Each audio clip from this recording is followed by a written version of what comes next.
Hello thian tu hei kumina kan bu thar ho an ta chuan hei in hmu thei ang hian ka panena kan lo vok tawh san ta atir tang video an lakna chang ka hrelo a chuan hei kan bu vok na khawl ani chu ka lo hmu chunga hei ka kerah chiah hi a pe den ta chuan a thir hian he khawl hi a vera chuan a thir hian a vu thla a bua hei in hmu thei ang hian a khawl a vera a chung atang hian a bua hei kan englo a chuan a vu thla ta ani a vu thla a saisual engmawni zat awm maithei a min lo hre thim dawn ania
hepa hi pathian pa na rest a nia kan veng a mi ania ka phone a lo hman thei hrama maron tih pui a hei ka phone a rawn chuk thla a hei bu te min lo buak pui a ma zarah hian kan hna te pawh rin a in kan hna te pawh rin a in kan thawk rei lo a kan vuzo hma bu te pawh ka lawm khawp mai a nei lo pawh ka thian pa pakhat le pawh a lo awm a an hi rawn la lang lawk lo a ani pawh kan rawn ti lang anga reilote a hnungah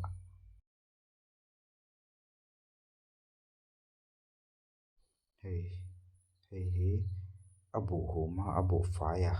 awm le awm lo kan tih fai dan ania a zualpui a vaivah hi chuan a fai lo a zualpui hi a buh hum awm lo a buh hum a a buh fai a awm lo ang chi han then fai dan ta ni a rawn ti lang zuai zuai ang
tuna bu mek lai te pani hi nare se kan thuna ni mun phiat hi kan ni ania chuan pakhat kawr sen ha hi kapa ania chuan masa beka long thu khei ka thin te pani chung han ka soi du a hei an pani zara hian kan bu wak lai po hi kan pazo ma a na ran pui the ka lo ma lo thu an chung a hen